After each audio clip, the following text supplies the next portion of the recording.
So hi everyone, welcome back to my channel. आज की video में हम एग्जाम की तैयारी करने वाले हैं जो कि इंडियाज फॉरेन पॉलिसी। ये पॉलिटिकल साइंस का कोई एग्जाम है and that is for BA programme. And अगर आपको हो सकते हैं बीए ऑनर्स के बच्चों का भी हो तो ये डिफरेंट डिफरेंट सेक्शंस के बच्चों का होता है। मेनली जी में होता है, कई बच्चों का, और कई बच्चों का मेन सब्जेक्ट में होता है। सो चलिए करते हैं आज की वीडियो को शुरू। इंडियाज फॉरेन पॉलिसी, इसमें मेरे दो पार्ट्स होने वाले हैं। इस वीडियो के दो पार्ट्स होंगे, पार्ट 1 एंड पार्ट 2। पार्ट 1 में हम यूनिट 1 एंड यूनिट 2 कवर करेंगे एंड पार्ट 2 में हम यूनिट 3 एंड यूनिट 4 कवर करेंगे। ये आपका एग्जाम मेनली 2 डेज पर है, 24 जुलाई को एंड 6 अगस्त को। उसके अलावा भी अगर आपको किसी और दिन पे भी एग्जाम है तो भी आप इस वीडियो को देख सकते हैं। सो चलिए करते हैं आज की वीडियो को शुरू। फर्स्ट ऑफ ऑल हम देख लेते हैं कि हम कौन कौन सी आज कवर करेंगे पार्ट 1 में, that is India's foreign policy. कि इंडिया की कौन कौन सी फॉरेन पॉलिसी कौन कौन सी थी, उसका मीनिंग क्या था, डिटर्मिनेंट्स कौन कौन से थे एंड इवैल्यूएशन उसकी कैसे है। एंड दूसरा, changing relations with the global powers from cold war to the post cold war era. So cold war कौन सा सेक्शन था, लाइक कौन सा एरा था, that is was from 1945 to 1991 I think, I am not sure, जो कि हम आगे वीडियो में देख लेंगे। And to the cold post cold war era, तो पोस्ट कोल्ड वॉर एरा तक जो है क्या क्या चेंज हुए रिलेशंस विद इंडिया के यूएस से, इंडिया के रशिया से, इंडिया के चाइना से एंड इंडिया के यूरोपियन यूनियन से। ईयू मतलब यूरोपियन यूनियन। बाकी हमारे यूनिट 3 एंड यूनिट 4 के बारे में हम जो नेक्स्ट पार्ट में कवर करेंगे, तो तभी हम देख लेंगे कि हम क्या क्या उसमें पढ़ने वाले हैं। सो इस वीडियो में मेनली जो है हर यूनिट्स के दो इंपॉर्टेंट क्वेश्चन आंसर्स करने वाले हैं, जो कि आपके पेपर में आने के बहुत ज्यादा चांसेस है। सो फर्स्ट इंपॉर्टेंट क्वेश्चन जो आपको यूनिट 1 में से बन सकता है, that is what is the significance of India's foreign policy in shaping its global engagements and national interest। So Indian foreign policy का एक हमें बताने की क्या सिग्निफिकेंस हो सकता है कि वो शेप कर रहा है ग्लोबल एंगेजमेंट्स को एंड नेशनल इंटरेस्ट को इंडिया की। सो फर्स्ट ऑफ ऑल तो यही है कि इंडियन फॉरेन पॉलिसी जो वो होल्ड करते हैं एक इमेंस सिग्निफिकेंस, ताकि वो शेप कर सके ग्लोबल एंगेजमेंट्स एंड सेफगार्ड कर सके नेशनल इंटरेस्ट को। सो फर्स्ट ऑफ ऑल इसमें हमारे 2 की एस्पेक्ट्स है एंड उसके सिग्निफिकेंस क्या हम ये देख लेते हैं। First is global engagements. So Indian foreign policy जो है वो एक बहुत ज़्यादा important and crucial role play करती है in determining its approach towards a international community and its participation in global affairs.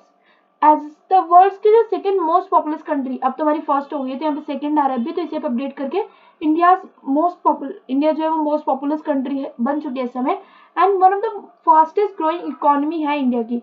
India की जो फॉरेन पॉलिसी जो वो हेल्प करती है इस्टेब्लिश करने के लिए its presence on the global stage. And वही अगर हम देखें तो it allows India to engage with other countries, regional organisation and multilateral forums to address global challenges, contribute to peace and stability and promote करना shared interests. India की जो foreign policy है वो facilitates its active participation in various diplomatic, economic and security initiatives through its engagements in forums like United Nations, G20, BRICS, ASEAN, SAARC. India जो है वो articulate करता है अपनी पोजीशन, शेप करता है ग्लोबल नॉर्म्स एंड नेगोशिएट करता है एग्रीमेंट्स एंड बिल्ड करता है strategic partnership. Next we have is जो फॉरेन पॉलिसी फ्रेमवर्क है, सर्व करता है एक गाइड टू प्रोजेक्ट इंडिया की value, interest and aspirations in the international arena. Next we have is protection of national interest. So India की जो foreign policy है वो डिजाइन होती है to safeguard its national interest across multiple domains. ये include करती है national security, economic growth, energy security and the wellbeing of Indian citizens abroad. By formulating and implementing effective foreign policy strategies, India जो वो M करते कि वो protect करे अपने टेरिटोरियल इंटीग्रिटी को, काउंटर करे एक्सटर्नल सिक्योरिटी थ्रेट्स को एंड मेंटेन करे रीजनल स्टेबिलिटी को। इकोनॉमिकली अगर हम देखें तो इंडिया की जो फॉरेन पॉलिसी है वो मेनली फोकस करती है कि वो अट्रैक्ट करे इन्वेस्टमेंट को, एक्सपैंड करे ट्रेड रिलेशंस में एंड एसेस करे रिसोर्सेज को एंड प्रमोट करे टेक्नोलॉजी कोलैबोरेशन में। ये एम करती है कि वो फॉस्टर कर सके an enabling environment for Indian businesses, create करे employment opportunities and enhance India's global competitiveness। Additionally India की जो फॉरेन पॉलिसी है एंडेवर करती है to address global challenges like climate change, terrorism and non proliferation which directly और indirectly impact its national interest. Next अगर हम बात करें क्वेश्चन कर में, डेट इज कि कौन कौन से की डिटर्मिनेंट्स है जो कि शेप करते हैं इंडिया की फॉरेन पॉलिसी डिसीजंस को। First of all is historical and cultural factors. India का जो है एक रिच हिस्ट्री है, कल्चरल हेरिटेज है और सिविलाइजेशनल लेगेसी है जो कि सिग्निफिकेंटली शेप करती है उसकी फॉरेन पॉलिसी को। हिस्टोरिकल एक्सपीरियंसेस जैसे कि including the colonial rule, freedom struggle and non aligned movement NAM में इंडिया थी, have influenced India's approach towards international relations. India का जो हिस्टोरिकल क्वेस्ट है for independence and pursuit for sovereignty वो continue करती है कि वो शेप करे इंडिया की फॉरेन पॉलिसी ऑब्जेक्टिव्स को, एम्फेसाइज करती है respect for sovereignty, non interference and peaceful coexistence. Cultural factors अगर हम देखें वो भी एक important and crucial role play करते हैं in shaping India's foreign policy. India जो है एक डाइवर्स कल्चर है, स्पिरिचुअल ट्रेडिशंस है इसके अंदर एंड सॉफ्ट पावर रिसोर्सेज जो कि कंट्रीब्यूट करते हैं to its cultural diplomacy and provide करते हैं people to people exchanges. India leverages जो है वो leverages its cultural ties such as yoga, ayurveda, मतलब वो अपने कल्चर से जो बहुत ज़्यादा बाउंड है, जैसे कि योगा हो गया, आयुर्वेदा हो गया, बॉलीवुड एंड फॉस्टर करता है closer relation with other nations, promote करता है टूरिज्म एंड एनहेंस करता है ग्लोबल इमेज को। Then we have strategic and security considerations. So India की जो फॉरेन पॉलिसी है लाइक डिसीजंस जो कि इन्फ्लुएंस होते हैं by its strategic and security concern being situated in complex geopolitical environment. India जो है वो फेस करता है वेरियस सिक्योरिटी चैलेंजेस, इंक्लूड करता है terrorism, border disputes and regional conflicts. ये एड्रेस करते हैं इस चैलेंजेस को, इन सारे चैलेंजेस को। इंडिया जो है वो सीख करते हैं to build strategic partnerships and cooperative arrangements with like minded countries. वो स्ट्राइव करता है to maintain a balance of power in the region and ensure करता है the security of its borders and maritime interest. Then we have strategic considerations जो है also वो shape करती है इंडिया की foreign policy towards major powers. India जो carefully balance कर रहा है अपने रिलेशन विद की actors such as US, Russia, China and EU that is European Union based on its national interest and evolve कर रहा है ग्लोबल डायनेमिक्स में। इंडिया की जो स्ट्रैटेजिक ऑटोनॉमी है वो रिमेन करती है की determinant as it pursues partnerships that align with its core principle while safeguarding its strategic interests. Next unit पे हम आ जाते हैं that is changing relations with the global powers from Cold War to post Cold War era. First one is India and US.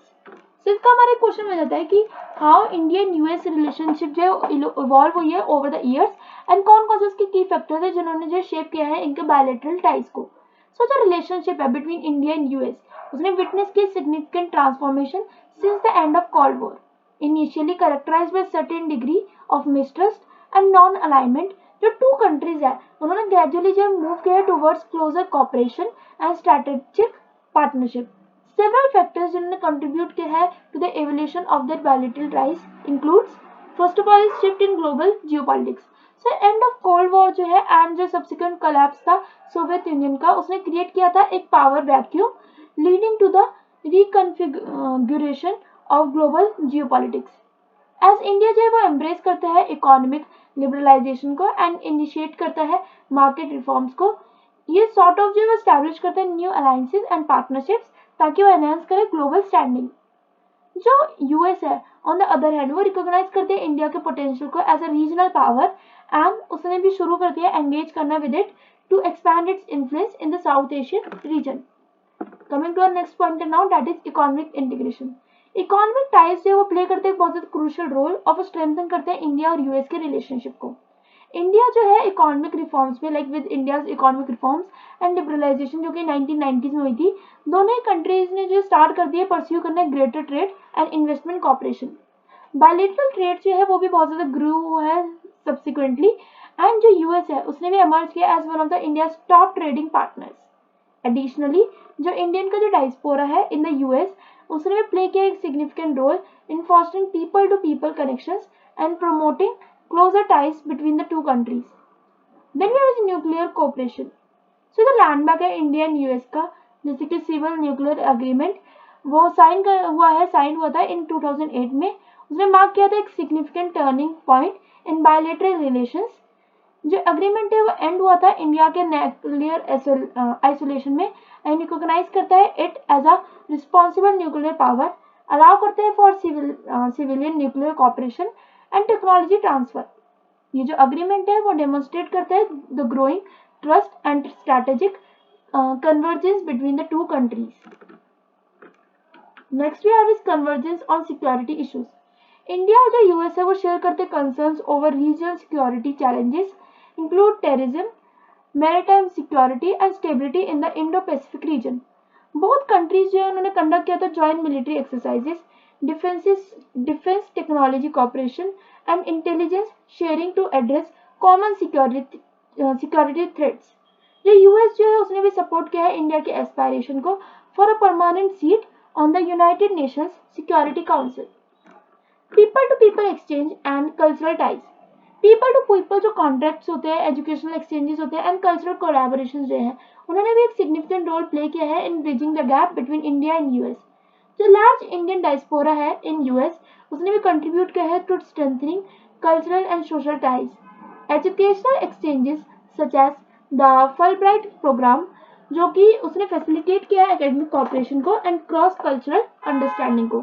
Overall अगर हम देखें जो evolve हो रहा है इंडिया एंड यूएस का रिलेशन उसने भी शेप किया है bye convergence of interest in areas such as trade, defence, counter terrorism and regional stability. With this coming to our next part now that is India and Russia. So India and Russia के कैसे relations रहे हैं evolve since the cold war and उसके की areas of cooperation between the two countries क्या क्या रहे हैं।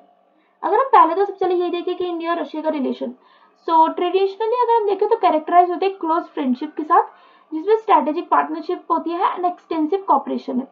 सिंस कोल्ड वॉर एरा जो बायलैटरल टाइज है वो भी बहुत ज्यादा मतलब वेरियस फेज के साथ गुजरे हैं एंड कंटिन्यू करते हैं to shape by mutual interest and historical bounds.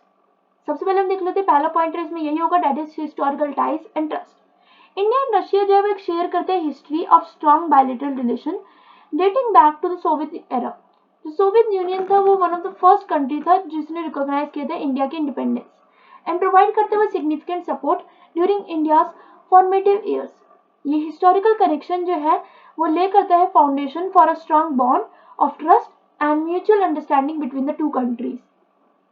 Then we have is defense and military cooperation.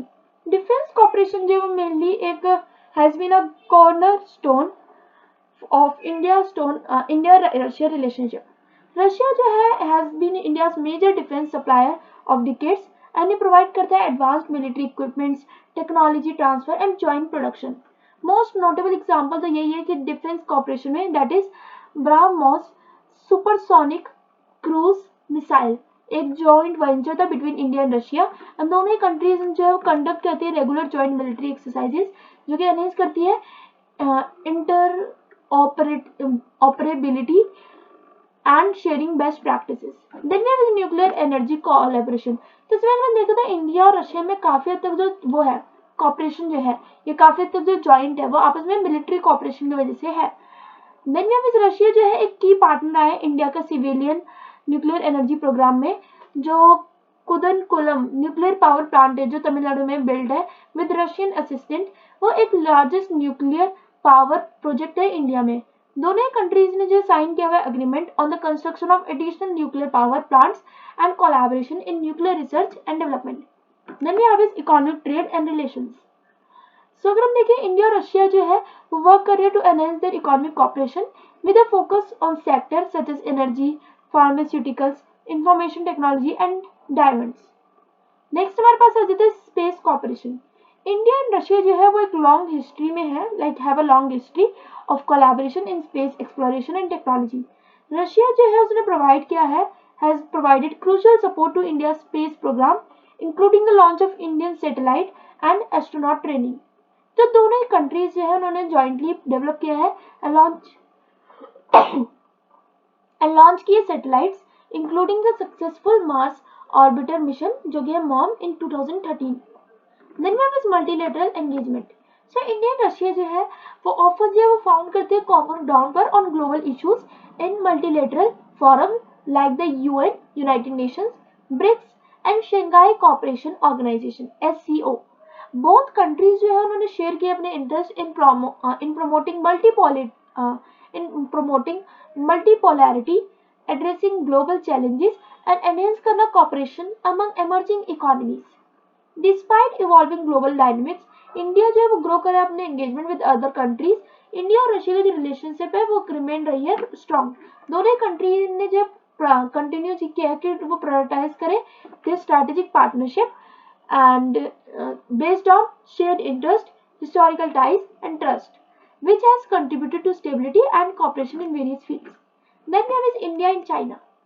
तो इसका एक इम्पॉर्टेंट क्वेश्चन ये हो सकता है कि कैसे इंडिया और चाइना ने जो है इवॉल्व किया है रिलेशनशिप इन रिसेंट ईयर्स और कौन कौन से उनके की फैक्टर्स जिन्होंने उनके इन्फ्लुएंस करा है उनके बायलैटरल टाइज को। So first of all is India और चाइना की जो रिलेशनशिप है वो एक कॉम्प्लेक्स एंड कैरेक्टराइज्ड है by a mix cooperation, competition and occasional tension. Recent year में अगर हम देखें तो बायलैटरल रिलेशनशिप जो दोनों ने विटनेस किया है एक significant shift influenced by various factors. अगर हम देखें सबसे पहला that is history context. India and China जो है उनकी एक लॉन्ग हिस्ट्री है of cultural, economic and diplomatic exchanges dating back centuries. However, border disputes जो है and the 1962 Sino-Indian War उसने कास्ट के एक शैडो ऑन देयर रिलेशंस। जो अनरिजॉल्व्ड बाउंड्रीज है वो रिमेन रहा है एक की चैलेंज एंड वही जो है मेन चैलेंज रहता है जिसके वजह से लड़ाइयाँ होती है। Economic interdependence. इकोनॉमिक में अगर हम देखें इकोनॉमिक एंगेजमेंट जिसने क्रूशियल रोल प्ले किया है दोनों की रिलेशनशिप में। ट्रेड वॉल्यूम्स जो है between the two countries have grown significantly over the years. China जो है मर्ज किया है as one of the India's largest trading partner. However जो ट्रेड जो है बैलेंस जो है हेवीली टाइटल्ड है चाइना के फेवर पे, लीड करता है जिससे कि about the sustainability and fairness of economic relationship. Then you have a geopolitical rivalry. So India and China जो है वो दो मेजर रीजनल पावर्स है एशिया के एंड उनके जो जियोपॉलिटिकल एस्पायरेशंस है ऑफन इंटरसेक्ट क्योंकि वो दोनों अगर चाहते हैं कि अपनी बाउंड्रीज बढ़ाना, अपनी लैंड बाउंड्री बढ़ाना, तो उसके लिए क्या होता है दोनों की सेम ही एरिया है एंड वो चाहते हैं कि एक दूसरे में मतलब अगर वो करते हैं ट्राई घुसने की तो उसमें लड़ाइयाँ होती है।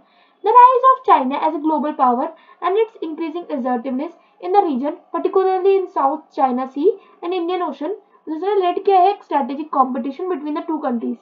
इंडिया के जो ग्रोइंग स्ट्रेटेजिक पार्टनरशिप है like countries like US, Japan and Australia वो प्रिसीव करते हैं एक counter balance to China's influence. Then we have is border dispute and security concern. So unresolved border disputes बहुत सारे रहे हैं particularly along the line of actual control जैसे हम कहते हैं एलएसी। वो एक रिकरिंग सोर्स है of tension between India and China. Border stand off करते हैं such as the Doklam stand off in 2017 and Galwan Valley clash in 2020 जिसने हाईलाइट किया है potential for escalation and the need of effective border management mechanisms. These incidents जो है have underscored the security concern and trust deficit between the two countries. Next अगर हम देखें regional and global diplomacy, both India और China जो है active participants हैं in regional and global forums में such as BRICS, SCO and G20। While वो often corporate करते हैं on various global issues such as climate change, multilateral trade, differences on certain issues including India's concern over China's belt and road initiative BRI have led to divergences in their approaches. People to people exchanges, people to people contracts जो है वो generally होते रहते हैं and cultural exchanges जो है बहुत ज़्यादा important role play करते हैं in shaping perceptions and fostering understanding between India and China. Educational exchanges के बारे में अगर हम बात करें टूरिज्म या कल्चरल इवेंट्स के बारे में वो कंट्रीब्यूट करते हैं to building bridges and promoting dialogue at societal level. Coming to our next one, that is the last one, India and EU, that is India and European Union. So इसके हमारा question यही बनता है कि कौन कौन से की डायमेंशन एंड चैलेंजेस है जो कि इंडिया एंड यूरोपियन यूनियन के रिलेशनशिप में है एंड कैसे दोनों साइड जो है वो वर्क करती है to strengthen their ties. So first of all ये कि जो इंडिया यूरोपियन यूनियन जो है ये पूरे जो रिलेशनशिप है इन दोनों के उन्होंने विटनेस की एक significant growth and diversification over the years. दोनों जो इंपॉर्टेंट ग्लोबल एक्टर्स है इंडिया एंड यूरोपियन यूनियन जो have sort of strengthen their ties across various dimensions. However दोनों के जो सेवरल चैलेंजेस वो फेस करते हैं जो कि इम्पैक्ट करता है बायलैटरल रिलेशनशिप को। First of all is trade and economic cooperation या so trade and economic relations जो है उनका क्रूशल रोल है, ये क्रूशल पिलर है ऑफ इंडिया ईयू रिलेशनशिप। जो ईयू है वन ऑफ द इंडिया का लार्जेस्ट ट्रेडिंग पार्टनर है एंड इंडिया जो है ईयू का 9th लार्जेस्ट ट्रेडिंग पार्टनर है। दोनों साइड्स जो है sort of enhance trade and investment flows through negotiations on comprehensive free trade agreement, that is FTA, known as the EU-India Broad Based Trade and Investment Agreement BTIA. However, जो negotiations है उन्होंने face किए बहुत सारे challenges and are yet to reach a conclusion. Then we have a strategic partnership. So India and European Union जो है उन्होंने recognize किया है importance of strategic cooperation in addressing global challenges, promote करना multilateralism and strengthen करना regional stability को। Both sides जो है उन्होंने engage किया है in regular dialogues and summits to discuss a wide range of issues including climate change, counter terrorism, cyber security and maritime security. Then we have climate change and sustainable development. India and European Union जो है उन्होंने share किया है एक commitment to address climate change and promote sustainable development. They have cooperated on clean energy, renewable technologies, and climate change, migration, and adaptation. Then we have science, technology, and innovation. So collaboration जो हुई है वो भी हुई है science technology and innovation में, जिसने एक इम्पॉर्टेंट डायमेंशन दिया है इंडिया एंड ईयू टाइज को। Joint research projects, academic exchanges, and cooperation in areas like space, healthcare, and information technology (IT) दूसरे contribute किया है to advancement of knowledge and technology transfer between the two sides. People to people contracts. So अगर हम इसमें देखें people to people contracts में including the cultural exchanges, educational partnerships, and tourism play करते हैं important role in enhancing and promoting closer ties between India and the EU. Educational collaborations भी हुई है यहाँ पे such as student exchanges and joint research programs, जो कि foster करते हैं academic cooperation को and promote करते हैं mutual learning को। In conclusion, अगर हम conclusion देखें तो इंडिया और यूरोपियन यूनियन का जो रिलेशनशिप है वो characterized है by multidimensional engagement encompassing trade, strategic partnership, climate change, science and technology and people to people contracts। While ये चैलेंजेस जो है वो एग्जिस्ट भी करते हैं and both India and European Union उन्होंने कमिट किया है to strengthen their ties and realise किया है एक full potential of their relationship for mutual benefit and addressing global challenges. With this we are ending this video here only. Video informative और helpful होगी तो video को like कर देना, channel को सब्सक्राइब कर लेना। अगर कोई भी क्वेरी तो आप कमेंट्स में पूछ सकते हैं। Stay safe, stay positive and yes, ये वीडियो थोड़ी सी लेंथी भी है तो इसको पूरी देखना और अगली वीडियो को भी जरूर देख लेना जो कि होने वाला part 2 for unit 3 and unit 4। Stay safe and thanks for watching. Bye bye.